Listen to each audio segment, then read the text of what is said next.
Kutch is perhaps the most isolated part of Gujarat. It's well away from any normal tourist trail.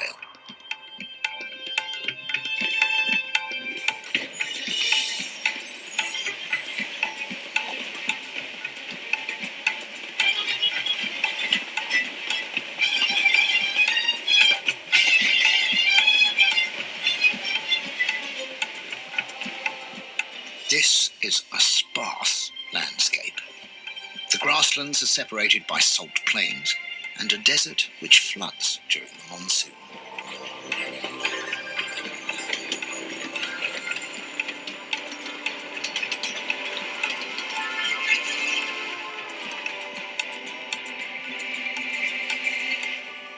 Perhaps as a relief to the monotony of the dull tones of the landscape, the people of Kutch seem to have a deep-seated need for colour.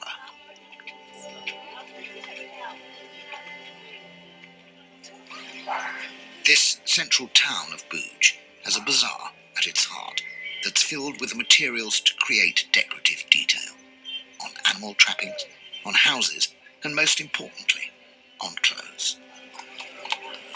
This is a sort of focal point for all the villages of Kutch around, and so all the things that they need are made here. This is where the life of Kutch is.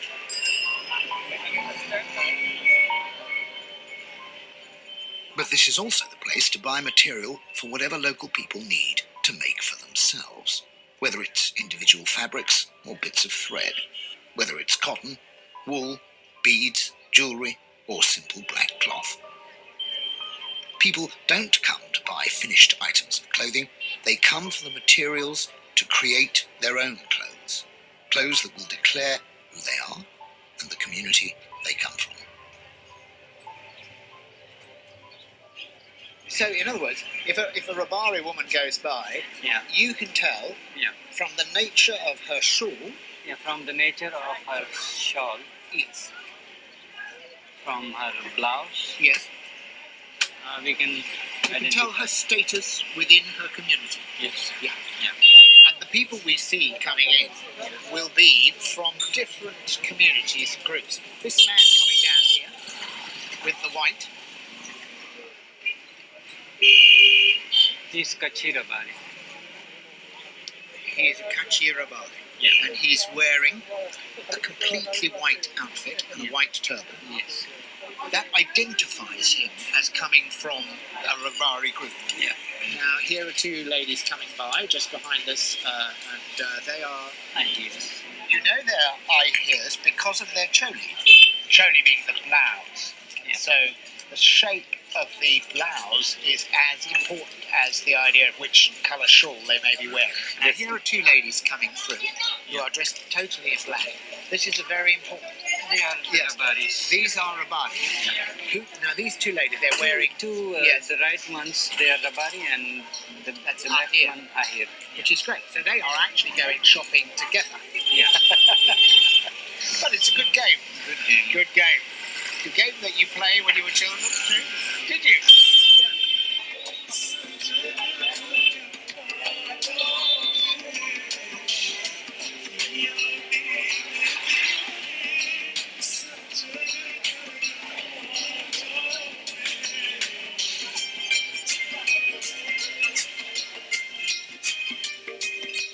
Unlike most of India, the district of Kutch never fell under the rule of the British Raj. But that doesn't mean that there were no links with Britain. The East India Company began dealing in textiles from this area as early as the 17th century, starting a 300-year British obsession with Indian art. This is the Aina Mahal, or Palace of Mirrors, begun in 1757 and designed by the architect Ram Singh for the local ruler, or Maharo. Ram Singh spent 17 years in Holland, and he brought back cultural artefacts and ideas from all over Europe.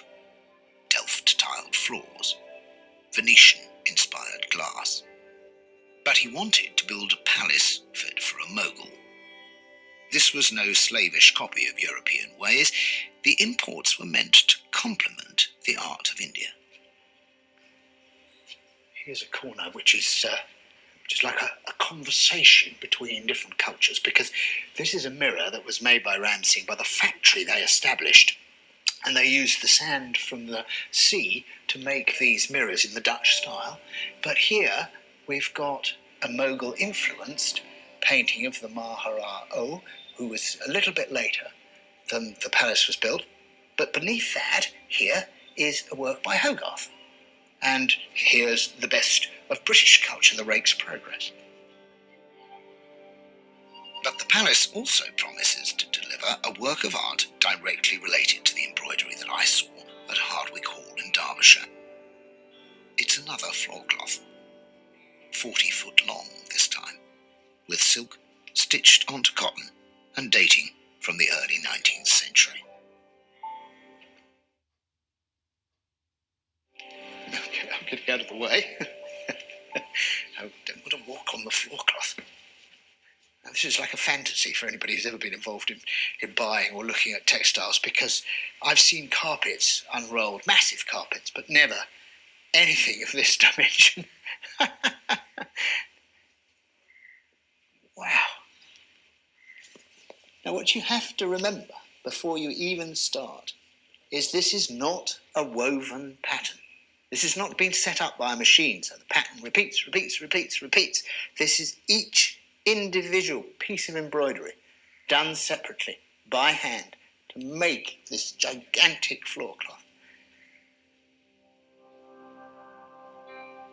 The embroidery are the Mochi embroidery and done by the cobbler. Cobblers, the shoes maker. So it's called Mochi embroidery and done by Aari.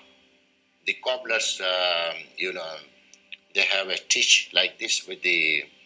Like a needle, but a needles. tool. It's Aari. It's called Aari. It's called the Aari. Aari. So it's called Aari embroidery. I see. So that's why it's called Aari embroidery, because it's made with this tool, which It's called Aari, yes.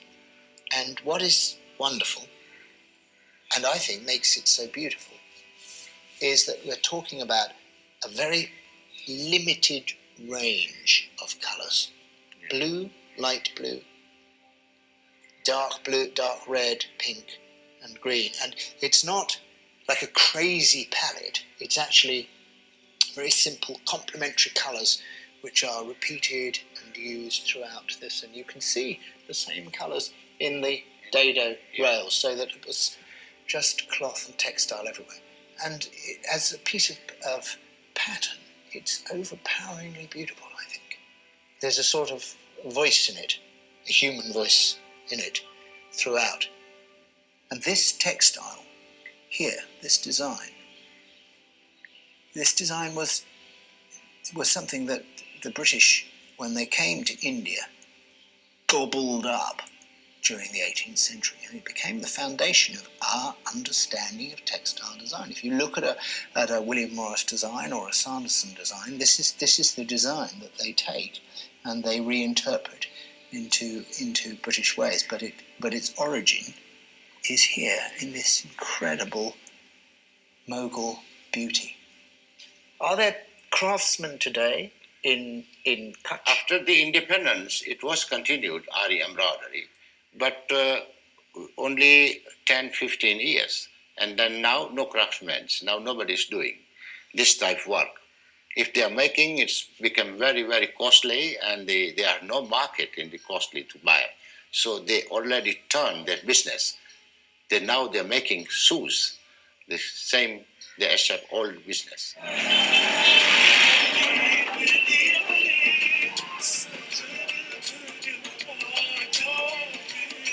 Although there are no Mochi embroiderers working in Bhuj today, Salim has told me that one of their grandchildren works as a cobbler in the bazaar.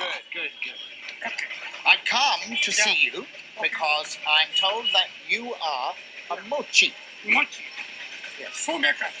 A shoemaker. Shoemaker Mochi. Now, I've come here also to ask about Aari work. Aari. Yeah. This is Aari. Yes.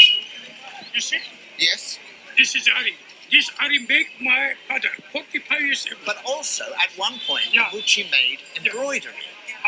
Embroidery. Yeah. Yes. Yeah. It's like. Okay. Let me have a look at these. This was made by your father? No, this is make my mother's uncle. Your mother's uncle. 85 Okay. years ago. 85 years ago. But very beautiful. So- The gold. With gold braid, yes. Real gold. Yes, yes.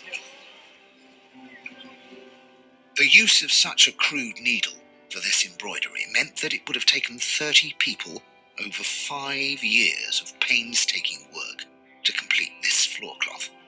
So perhaps it's no wonder that the skill has died out.